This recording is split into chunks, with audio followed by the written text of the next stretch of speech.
विलासराव देशमुख साहेब मुख्यमंत्री असताना मी मंत्रालयात कॅबिनेट मंत्र्याचा पीए होतो. जगद्गुरू महात्मा बसवेश्वर साहेबांनी सांगितलेलं आहे, काय कवे कैलास. मला पीएची आवश्यकता नाहीये, मी स्वतःच पीए होतो. त्यामुळे माझा मालक ही सोलापूर दक्षिणची सर्वसामान्य जनता असेल आणि मी त्यांचा पीए असेल. आणि गेल्या 19 वर्षापासून मी मंत्रालयात काम करत असल्यामुळे मला ह्या सार्वजनिक कामाचा प्रचंड मोठा अनुभव आहे. पाठिंबा कोणीही कुणाला द्यायचा आणि आघाड्या करायच्या आणि जनतेच्या भावनाशी खेळायचं. कारण जनतेला 24 तास उपलब्ध असणारा लोकप्रतिनिधी हवा येणाऱ्या काळामध्ये. नमस्कार, स्मार्ट सोलापूरकर आत्ता माझ्यासोबत आहेत सोलापूर दक्षिण विधानसभा मतदारसंघातील अपक्ष उमेदवार सोमनाथ वैद्य. CCTV हे त्यांचं निवडणूक चिन्ह आहे यावेळेला. CCTV कॅमेरा आणि मतदारांसमोर ते जात आहेत, लोकांना भेटीगाठी करतात. काय वातावरण आहे हे थोडंसं जाणून घेऊया. वैद्य साहेब, तुम्ही लोकांमध्ये आता भेटताय, काय वातावरण आहे सध्या? प्रचंड मला जनतेचा रिस्पॉन्स आहे. जनता दाखवते. आता जरी त्यांच्यासोबत असली तरी मतदान हे मला करणार आहेत. मी 100% सांगतो. कारण जनतेला 24 तास उपलब्ध असणारा लोकप्रतिनिधी हवा येणाऱ्या काळामध्ये. तसेच गेल्या 5 वर्षात जे महाराष्ट्रात राजकारण चालू आहे की जनतेची विचारावर मतं घ्यायची, धर्माच्या नावाने मतं घ्यायची आणि पाठिंबा कोणीही कुणाला द्यायचा आणि आघाड्या करायच्या आणि जनतेच्या भावनाशी खेळायचं. ह्या राजकारणाला जनता प्रचंड मोठ्या प्रमाणात वैतागलेली आहे. जनतेला आता विकास कोण करणार आहे, जो त्यांना टाईम कोण देणार आहे आणि त्यांना सन्मानाची वागणूक कोण देणार आहे, त्यांना प्रतिष्ठा कोण देणार आहे, असा चेहरा पाहिजे. आणि गेल्या 19 वर्षापासून मी मंत्रालयात काम करत असल्यामुळे मला ह्या सार्वजनिक कामाचा प्रचंड मोठा अनुभव आहे.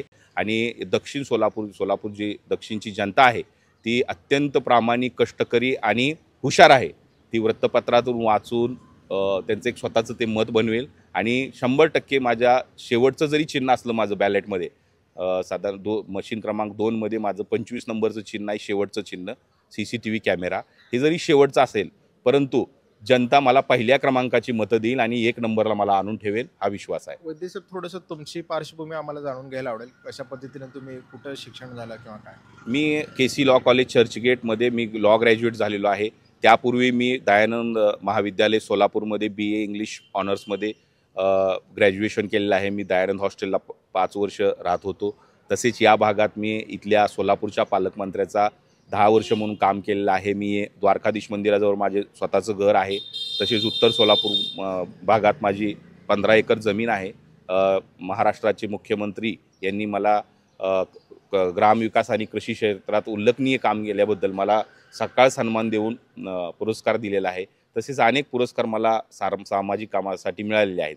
सर्वात महत्त्वाचं की गेल्या 19 वर्षापासून मी मंत्रालयात काम करत असल्यामुळे मंत्रालयात विविध मंत्री आणि आमदारांचा पीए म्हणून काम करतोय. गेल्या 19 वर्षात जवळजवळ मी 55 विधानसभेची अधिवेशनं पीए म्हणून अटेंड केलेली आहेत.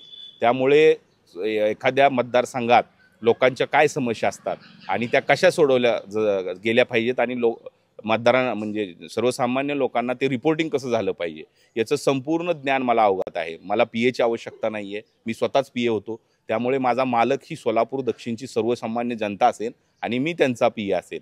आणि फक्त निवडून आल्यानंतर नावाला मी फक्त सभागृहात बसेन, पण खरी प्रत्येक या भागातला व्यक्ती माझा विरोधक का असना तो आमदार असेल आणि त्यांनी सांगितलेलं काम मी इमानतीने. आता तुमच्या समोर विद्यमान आमदार सुभाष देशमुख आहेत, शिवसेनेकडनं रतिकांत पाटील आहेत, मनसेकडनं अमर रतिकांत पाटील आहेत. हे मोठे मोठे दिग्गज लोक असताना कशा पद्धतीने फाईट देणार? हे बघा, काम हा कामाचा गुरु असतो. जगद्गुरू महात्मा बसवेश्वर साहेबांनी सांगितलेलं आहे, काय कवे कैलास. कर्मातून आपण कैलास गाठू शकता आणि लोकांचा विश्वास जर आपण कर्मातून आपल्या कामातून निर्माण केला तर आपण सर्वसामान्याचं राजकारण, समाजकारण आणि सर्वसामान्यामध्ये समाजवाद अत्यंत चांगल्या पद्धतीनं जोपासू शकता. निवडणुकीपूर्वी तुम्ही काही लोकांनी एकत्र येऊन वेगवेगळे कार्यक्रम सोलापुरात प्लॅन केले होते, पण ते लोक आता स्वतंत्रपणे निवडणूक लढवत आहेत, तुम्ही एकटे लढताय. कसं आहे, हे निवडणूक ही विचारांची लढाई आहे.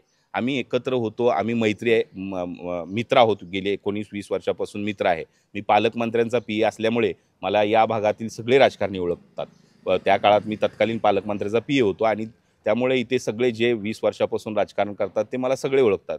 त्यामुळे त्या माध्यमातून त्यांची मैत्री झाली होती आणि मग आम्ही सांस्कृतिक कार्यक्रम सोबत केले.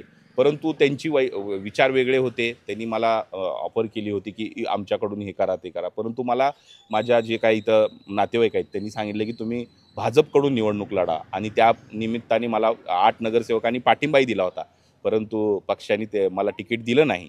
त्यामुळे मी आता अपक्ष लढवतो. आपल्यासारख्या सामान्य कार्यकर्त्याला भाजपकडनं का तिकीट मिळू शकत नाही? आता कसं आहे बघा, हे प्रस्थापितांचं राजकारण आहे. आता त्यांना वाटलं की बाबा ह्यांचे फार मोठे साखर कारखानदारी आहे, बँका आहेत ह्यांचे कार्यकर्ते आहेत, ह्यांचे कर्मचारी आहेत, ह्यांच्याकडे 1000 लोकांची बूथवर बसण्यासाठी टीम आहे, आणि हे लोक 1000 लोक जर काम केले तर ते लाख मतात परिवर्तन करू शकतात. आणि वैद्यांकडे काय आहे, वैद्य एकटा पी आहे, तर त्यांना जनता स्वीकारेल का नाही, हे असं त्यांचं कॅल्क्युलेशन असेल. त्यामुळे भाजपने मला तिकीट दिलं नसेल, परंतु मला त्याच्याबद्दल काही नाही आहे. आदरणीय सुभाष बापू देशमुख राजकारणातले सिनियर नेते आहेत, त्यांनी पण पक्षासाठी भाजपसाठी काम केलेलं आहे. मी त्यामुळं आदरणीय सुभाष बापूचं त्यावेळेसच मी मनपूर्वक अभिनंदन केलेलं होतं. तर ही लढाई ही आपण पॉलिटिक्स विथ रिस्पेक्ट केलं पाहिजे. सर्व लोकशाहीमध्ये प्रत्येकाला लढायचा अधिकार आहे. मी परवा रॅलीमध्ये एकाची उमेदवाराची रॅली होती, माझा मित्र होता, त्यांच्या रॅलीमध्ये मी जाऊन त्यांना नमस्कार करून आलो. हे का, शेवटी निर्णय हा लोक घेणार आहेत.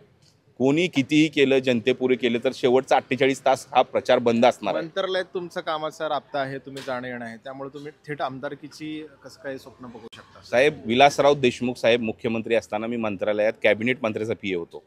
आजकाल लोक 2 वर्ष काम केलं तर आमदारकीची स्वप्न पाहतात. 19 वर्षाची माझी तपस्या आहे.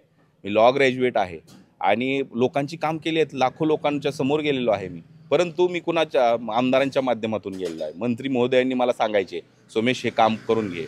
आमदार साहेब सांगायचे, सोमेश हे मतदारसंघातील लोक आहेत, हे काम करून घे. त्यांच्या माध्यमातून मी लोकांची कामं करत होतो. आता मी 19 वर्षाची जी माझी तपस्या आहे ती आता मला थेट जनतेमध्ये मला आजमावायची आहे. म्हणून मी हा एक प्रयत्न करत आहे. जनतेने यश दिलं तर ठीक आहे, नाहीतर मी माझं काम मंत्रालयातलं माझं सुरूच राहणार आहे. 19 वर्षात ज्या व्यक्तीने मंत्रालयात काम केलेलं आहे त्याची मागणी प्रचंड असते, आपल्याला माहितीच आहे कुठेही. त्यामुळे जनतेने मला स्वीकारलं तर मी जनतेची इमान इतबारे प्रामाणिकपणे सेवा करेन. मला दुसरं काहीच कामधंदा नाही आहे. मी फक्त आमदार म्हणून फुल टाईम काम करेन. मला कुठल्या संस्थेत बसायचं नाही आहे, मला कुठल्या बँकेत बसायचं नाही आहे, किंवा इतर कर्मचाऱ्यावर नियंत्रण ठेवायचं नाही आहे. माझी जनताच ही माझा बँक असणार आहे, माझी जनताच ही माझा कारखाना असणार आहे, माझी जनताच माझा जी काही संस्था असणार आहेत. जनता सांगेल ते काम करणार. मी जनतेचा सालगडी म्हणून 5 वर्ष काम करणार आहे.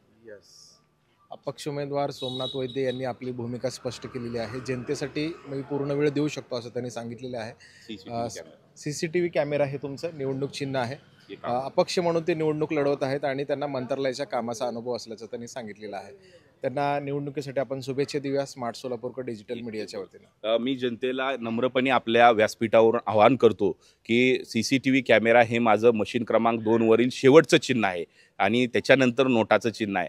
त्यामुळे माझं चिन्ह शेवटचं जर असलं तर इथल्या जनतेने, प्रस्थापित जनतेने, दक्षिण सोलापूरचा जनता हाच माझा पक्ष, हेच मानून मी ही निवडणूक लढवत आहे. जनतेने यावेळेस दाखवावं की कोणताही पक्ष आमच्यासाठी महत्त्वाचा नाही आहे, आमच्यासाठी व्यक्ती महत्त्वाचा आहे. ही जनता कुठल्या पक्षाची अनुयायी नाही आहे. ह्या जनतेला कोणी कुठल्या पक्षाने गृहीत धरू नये आणि राजकारण करू नये, एवढं मी या निमित्तानं आपल्या माध्यमातून आव्हान करतो. आणि माझ्या CCTV कॅमेरा समोरील बटन दाबून मला प्रचंड बहुमताने आपण विजयी करावं, एवढीच मी प्रार्थना करतो. धन्यवाद. जयेश दर्बी कलेक्शन कॉटन, लिनन यासह अनेक ब्रँडेड कंपन्यांच्या सूटिंग शर्टिंगसाठी जयेश दर्बी कलेक्शन, 7 रस्ता मोदी पंकाविरी जवळ सोलापूर. छोटे फंक्शन के लिए Mayur classic AC banquet hall मिलेगा सिर्फ 10,000 रुपयों में। Mayur classic AC banquet hall, Jule Solapur. Management by spice and ice events.